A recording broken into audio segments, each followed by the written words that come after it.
Hey St. Catharines, welcome back. I'm Mayor Matt Cisco, and we are back for another episode, first one of season 2 of talkSTC. Appreciate you tuning in. We're coming towards the end of the summer. A lot of good things that have been going on in the community. I know I was out playing basketball a couple weeks ago with some of my council colleagues, with the folks at the Manchester Housing Development. We played against the Niagara Regional Native Center and their boys basketball team. We got tuned up and beaten hard by both teams. We had Rib Fest earlier in the month, a very successful endeavor at Rib Fest. We had Emancipation Day and the Emancipation Day weekend and flag raising. We had the Terry Fox flag raising. Keep Terry Fox in mind, coming up in September on the 17th in Port Dalhousie. Lots of amazing things still to come though in the summer, and obviously all of us getting excited and getting ready for Grape and Wine, which is right around the corner. We've got a special episode today, very exciting. One of the things that I had the opportunity to take part in over the last couple of weeks was the Henley Rowing Regatta. And so our first guest today is going to be Bill Schenck, the Commissioner of the Royal Canadian Henley Regatta and the co-chair of the upcoming 2024 Wolrd Rowing Championships. Now, after talking with Bill, we are also going to have a conversation. It's a sports theme today, so we're going to chat with Nate Mitton, who's the owner of Athlete Farm Niagara. He'll tell us all about the high-performance athletic training facility that he has opened and is currently running here in St. Catharines. But our first guest today, Bill Schenck, who is a leader in the rowing community, and this is shown through the very prolific resume. Bill, thank you for coming in today. Thank you for having me today, Mayor Cisco. Glad you could come in. Now, I'm going to go through a little bit of the bio. This is a lot of fun to read for me. It usually makes the person I'm sitting next to fairly uncomfortable, but we'll do it anyways.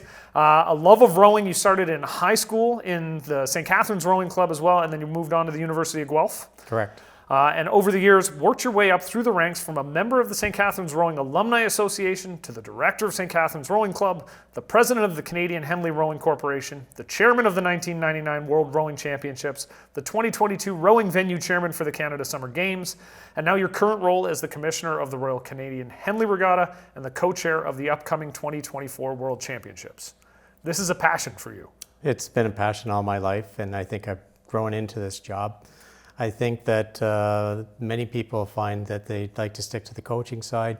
I found early on that the organization of events was what I had a passion for, and I continue to do that today. And you've developed an incredible reputation as being the go-to person when it comes to that organizational piece in the city of St. Catharines. Well, in the city of St. Catharines, there's many rowing groups, and so I've seemed to be able to direct the conversations to the right groups to answer their questions. And so over time, I've seemed to become the person that people go to when they want to know who does what down at the rowing club. And with 5 different organizations down there, it's a complicated situation down there. So I've been able to maneuver around and be part of the different groups and keep everyone informed of what's going on. Excellent. Now, you do other things outside of rowing. You work in the agricultural sector, vice chairman and the past director of the Grape Growers of Ontario, and you are also the former chair of the Niagara Region Irrigation Committee. Correct. All right. So, and I should mention, Grape King, 2009-2010. This is always important for us. Grower of the Year in Ontario, and also a recipient of the Queen's Golden Jubilee. So, you have a resume. Now, we're going to talk a lot about the 2024 World Rowing Championships, but before we do that, as I mentioned, Royal Canadian Henley Regatta has just wrapped up. Took place last week. How'd the event go?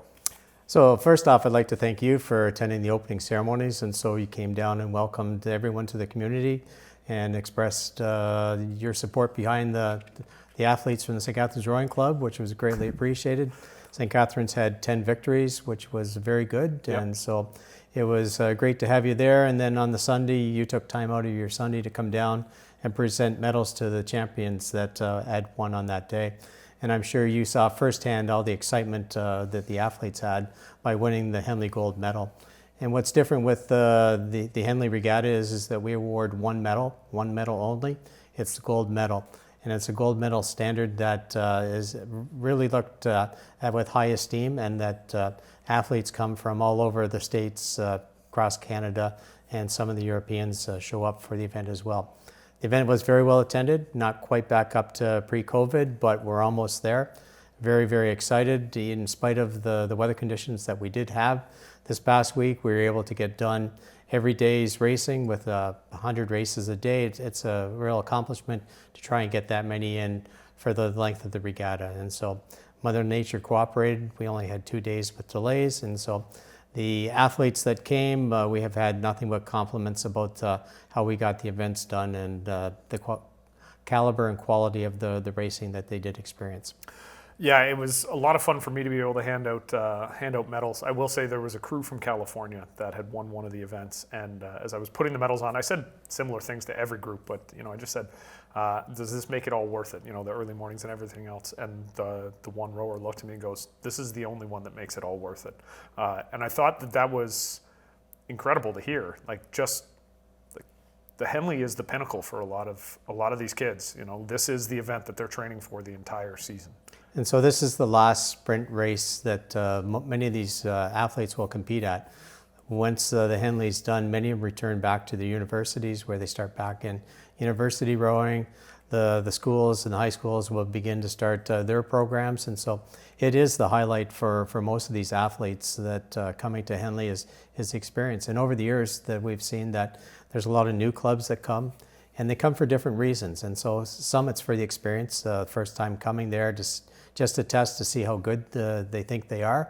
And they soon find out very quickly the caliber of the racing that there is. And so these clubs will go back and train harder and come back again and try and win medals. And so it's we get people from or athletes from all different kinds levels that compete for different reasons at the Henley Regatta. Yeah, I reminded myself as I was putting medals on that there's a real possibility. Some of the kids that I'm putting medals on today, I'm going to watch getting medals, at a Pan Am Games or Commonwealth Games or an Olympics in the future. So, and so we had many athletes that have competed at different levels that were now attending Henley as well. And so I know that from the States, one of the crews had last year's under 23 world champions competing in one of the boats. And so the Henley's open to all different types of athletes, and there's races available for all of them. I think the one thing of note is that next year, because of the World Championships, the Henley Regatta, the 140th, will take place a week earlier. So the event will start July 30th and finish on August 6th. This will allow us a 2-week period to prepare for the World Championships next year. That was a beautiful segue. It's almost like you've done this before. World Rowing Championships 2024, they're coming up August 16th to 25th. I'm very excited. I think this is phenomenal for the local rowing community, but for the city in general. Tell us a little bit about the event. So I'm going to take it a little step back. And so when we were bidding for this event, and we had some tough competition when we were bidding. And I think what put us over the edge on our bid is that the mayor of the time, Walter Senzik, was able to join me and go over and be part of the bid process. We were able to talk to the different countries, gather support. Our Rowing Canada representatives were there as well, doing their bidding behind the scenes, and we were very successful in the bid. I think one of the highlights of why people were excited about coming to Niagara, again, they haven't been here since 1999. Some of the people that I talk to on a regular basis were either here as coaches or were athletes, have now gone through the ranks. We're all looking forward to coming back to Niagara for this event. And so it's a great experience. It's a great opportunity for everyone to come back and be part of this. And so there is a lot of excitement, and we're excited as well to have the world come back and be center stage here in Port Dalhousie. It's always good to hear when a politician actually helps an effort forward as opposed to getting in the way. But no, full kudos to Mayor Senzik, because we were all as excited as he was, but it's great to hear that the efforts they paid off, because now we get all of these athletes coming into St. Catharines, enjoying everything that we have to offer, but also competing at the highest level. One of the neat things that's going to take place next year is we're going to have an athletes village. Yeah. And with this combined event, it's the mega event, it's the largest event World Rowing has, and so we're expecting somewhere around 2,500 athletes, which is about the same number of athletes we have at Henley, maybe a little bit more. But they're all, for the first time at a mega event, they're all going to be staying in one athletes village. And so we're grateful that we do have Brock University here, and Brock University will be home for all the athletes. Their meals will be served there, and they'll be shuttled back and forth to the rowing venue from the university. So we're excited about that, and that's going to be a big part of this event as well. So with that many athletes, obviously volunteers are crucial. St. Catharines and Niagara has figured out how to host these mega events, obviously. Tell me a little bit about the volunteer recruitment process. When's that going to get started? So we're trying to hold off now. We're trying to fill in some of the committee chairs, and we haven't quite filled in all the roles of the committee chairs. And so we'll continue pushing that through to September. And by the end of the year, we will actually be looking for volunteers to sign up. We don't want to have volunteers sign up and sit on the sidelines wondering when things are going to happen and what are they going to be doing. So we'd rather hold off, sign them up, and when we know that we can start planning and have things for them to do rather than wondering why they signed up, and keep them on track to being part of the event. Excellent. So for the fans, for the folks that want to come out and partake, how are they going to go about getting tickets? So tickets, we're hoping that tickets will go on sale in October and November for family and friends, and we're in the process now of finalizing that. General ticket sales will go on sale November to December, just in time for Christmas presents for people. And the cost of the tickets starting at $15 a day, going up to $250, depending on the location and the caliber of ticket that you're interested in getting. Now, over and above the rowing events, I mean, when you have a World Championships, just like with the Canada Summer Games, there's going to be other events going on around the World Championships. So give us an idea of what sort of events are planned for the community. In 1999, the World Championships, when they were here, all the events took place in the morning. We were pretty much done before 12 or 12:30 every day. With the Mega World Championships, we started at 9 o'clock in the morning. We continue racing right through until 5 o'clock. So there'll be racing going on all day long. With this, we're going to make Rennie Park come alive with different events taking place and during the day, and so that when they're not watching racing or in between races, they can enjoy the festivities that we're planning in the Rennie Park area. And we're pretty fortunate that we have the big facility that we do to host this event. There's not many venues around the world that could host a mega event such as ours, and St. Catharines is one of those sites. And so I sit on Wolrd Rowing's Events Commission as a member, and I've had the opportunity to see many of the venues around the world. And I'd say that the venue here in St. Catharines it lives up to one of the top venues anywhere in the world. And so to have this mega event, we're pretty excited about being able to host it. That's phenomenal. It's great to hear that Rennie Park is going to be animated. That's a great space that the city knows all too well, can really be livened up, and lots of great stuff can happen there. Now, you need support, you need engagement from the community. Obviously, sponsorship is an important part to host an event like this. How can businesses come out? So we know how tough times have been with COVID, and that things were set back during COVID, and things have been very tough for a lot of businesses. So what we're going to be doing is going out into the community, corporate community, and we'll be looking for investments. And we're looking at investments in not only the event, but in the future of rowing in St. Catharines. And so whether it's a cash donation or whether it's a gift in kind, we'll be going out sourcing whatever we can to try and balance the budget for this event and to make this one of the best events ever to take place for World Championships. So that hopefully will be getting underway in September, and we're excited about the opportunities that we'll be offering for the corporate world. Awesome. So there's a lot planned coming up. I will say we've got a flag raising coming up next week, Thursday the 24th at 4 p.m. I'm hearing a rumor that I'm supposed to get into a boat.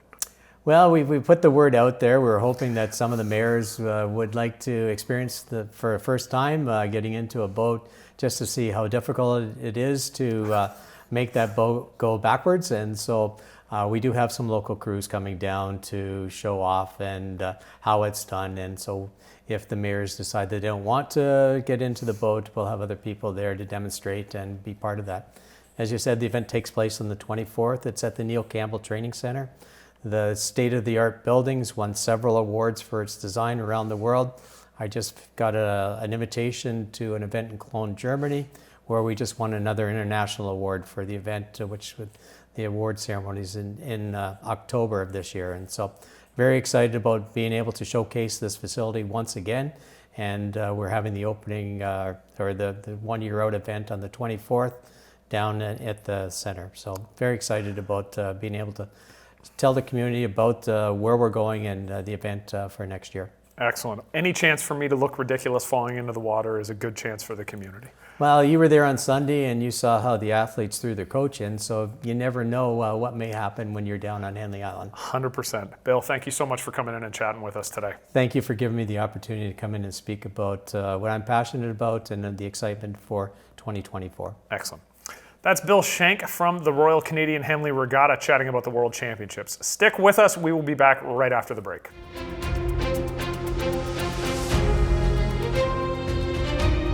Welcome back, St. Catharines. We are now joined by my next guest, Nate Mitton. Nate is the owner of Athlete Farm Niagara, and he's here to tell us all about the high-performance athletic training facility he has here in St. Catharines. Nate, welcome to the show. Thank you. Thanks, Matt, for having me on. Definitely. So I got a little bit of a bio. Let me get through that. This Perfect. is usually the most uncomfortable part of any interview is me talking about you while you just sit there and hear it. Over a decade of experience as a strength and conditioning coach. You've been a pro hockey player. You've been a coach. Assistant coach of the Brock University men's hockey team. Yep. You played within the Sabres organization for the Cincinnati Cyclones. You were also in the Anaheim Ducks organization for the Utah Grizzlies, both in the ECHL. Yep. Before your pro career, you played at Ontario Tech for 4 years, where you also got a bachelor's degree in criminology and justice with a specialization in youth crime and justice. Proud dad of 2, Noah and Maya, and a loving husband to your wife, Danielle. Yeah. We have to give a shout out to Yeah. our partners. Yeah. Always important. She knows. She holds it down. And then proud of your family's Jamaican heritage, and you had a chance to compete internationally for the Jamaican Olympic ice hockey team. Yeah.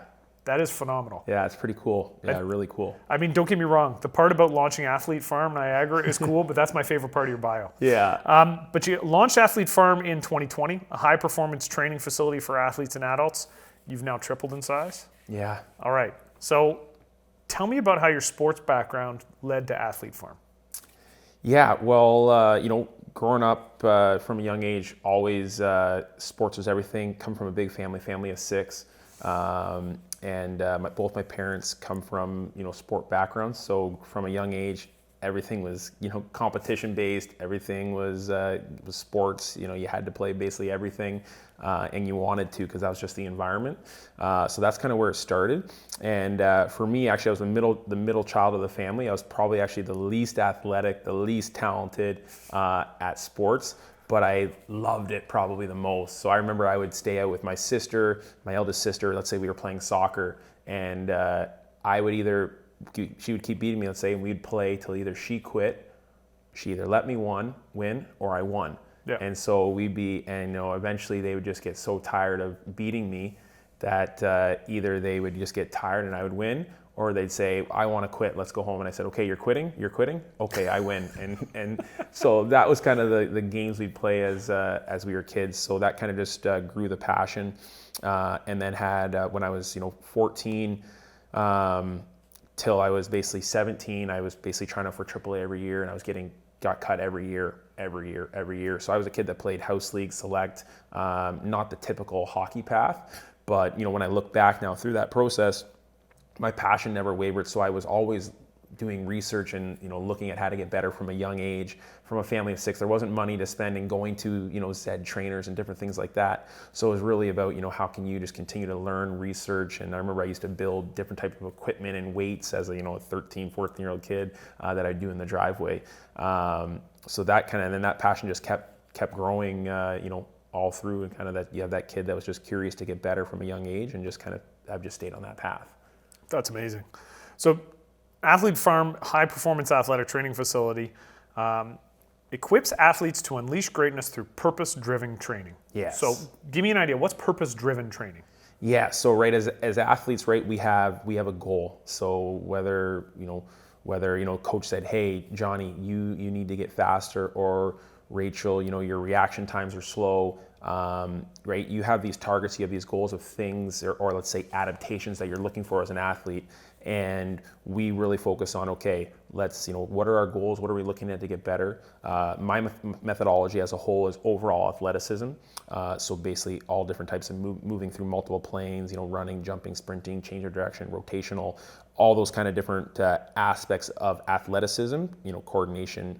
But what we really look at is, okay, what is the athletes, what are their goals? And then how can we, create, we created basically a plan to get them better at those aspects, to increase those strengths, so that they get on the ice, they get on the field, and what I say is it's unleashing greatness. But long story short, everyone has it inside them, is what I firmly believe. All of us, whether you're a professional athlete or just a regular person that works a 9 to 5 and wants to stay in shape, we all have that moment of greatness is when you're just giving your best effort in full confidence. Yep. And so we try and what we try and do is create an environment to coach those two things, coaching full effort and then building the confidence of the athletes or the adults. So a layer of like general physical preparedness and then the things that you need to specialize in whatever sport it is or activity you're trying to excel at on top of that. Yeah, exactly. Okay. Yeah. So are you aiming for teams? Are you looking at individuals? Like where does most of the business lie? Yeah, so it's probably like a good split of teams. Typically, our nights I kind of set aside for team training. So multiple different sports, team training, and then we have after school. I guess as we're going to head into September, we'll have after school. So we have our after school athlete program. These are whether they're in season, off season, wanting to play a sport, not playing a sport. Those are things we're going to build athleticism and go through our training program. Then depending on what their goals are, go from there.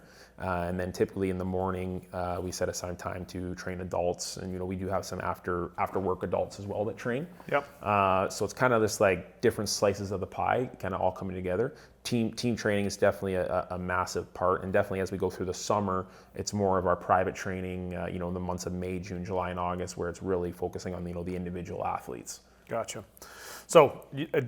Based on what I know of you, you seem like a bit of a serial entrepreneur. 2023, you co-founded the Shooting Lab. Yeah. So tell me a little bit about that. Yeah. So the Shooting Lab is kind of a really cool new endeavor that I've kind of started with a guy by the name of Nate Mitton, who's a local guy, former hockey player, played in the OHL, was drafted to the Ottawa Senators, and so Jared and I have connected. When I first came into the region, looking to kind of connect with different hockey guys, and we kind of got connected there through a mutual friend. And we've kind of just stayed in touch, and we've always talked about doing something together. So the Shooting Lab is inside of Athlete Farm, and what it is a synthetic shooting pad where we really get into the technical skills of shooting. And a lot of times you think of a large practice. Let's say if you're lucky in a regular practice, maybe you're going to shoot 10 pucks, and in that practice, the odds that your coach is going to be able to actually specifically work with you on the little minutia of what you're doing to shoot, the chances are very slim. So what we have is a lot of kids and players, whether that's multiple different ages. They struggle with confidence in their shot, but it's just because they haven't had enough time to acquire the skill, enough reps of it, and then the proper coaching and techniques of how to shoot. And shooting is like fascinating because it's changed so much with the technology of the sticks as well. Mm-hmm. So when we think about how people would shoot 30 years ago is so much different than today. Even 12, 15 years ago is so much different than today as the technology changes, as the sticks get lighter, as they work with different flexes and different things like that. So yeah, that's kind of, we use a lot of video feedback, and then we use some technology. Kids can come in, they can get their shot radared, what's their shot power at. There's a local company out of Welland called Bolt Sports that we partnered with. So they have interactive lights and stuff like that go in the net. So working on accuracy. But kind of like our motto behind the Shooting Lab is also, shoot with a purpose. Yeah. And teaching, don't just a lot of kids, just going through the motions, but teaching them, how to have that confidence in shooting as well. I love that, and like as a guy who's coached 15, 20 years now in football mostly, but some hockey as well. I mean, the biggest frustration for any coach is when you're running drills, someone's standing around, like someone's not actively engaged. And to your point, like the more reps you can get with someone with eyes on, sort of correcting the things you're doing, identifying the things you're doing right. Yeah. Like every single additional rep you get is good for the athlete's development. Yeah. And I mean, whether that athlete's going to try and go on, they want a goal of playing pro, or even if they just want to be better at what they do, that additional coaching is clutch. Like it's absolutely key, or else they're not going to make the improvements. Yeah, and one of the things even at Athlete Farm, like we talk about with our athletes, is like we talk about building, championship habits and, your championship. And I say to them, like, when I was your age, yeah, it was, I wanted to play, junior, or I wanted to make the AAA team, or, I wanted to play university hockey, I wanted to become professional. I said, but the championship habits, they're transferable skills. So when you build, now your opportunities in your sport, and it's great. And I say, you're in a time you get to my age, and maybe it's a business, maybe you've got 2 kids, maybe you've got, you're trying to become a member in the community, and maybe you have your spouse and all these other things.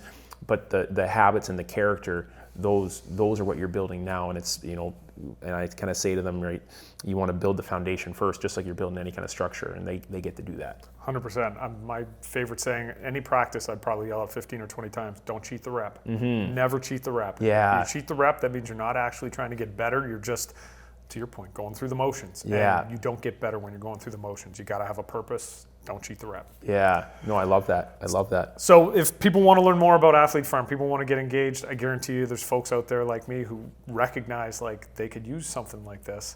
How do they get in contact with you?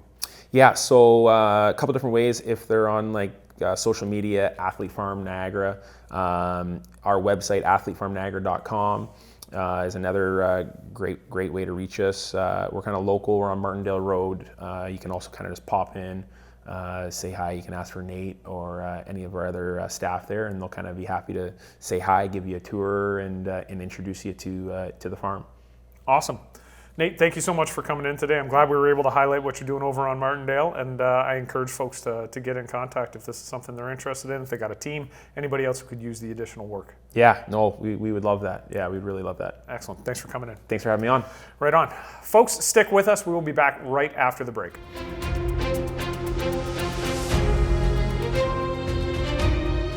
St. Catharines, thank you for joining us for another episode, the first one of season 2 of talkSTC. I want to thank my friend Bill Schenck from the Royal Canadian Henley Regatta for coming in and talking about the World Champions next year. I want to thank Nate Mitton from Athlete Farm, who dropped off this wonderful little hat, which I'm looking forward to throwing on once I get out into the sun today. Thanks again, as I said, for tuning in. Feel free to come back next time. I look forward to hosting you here on talkSTC.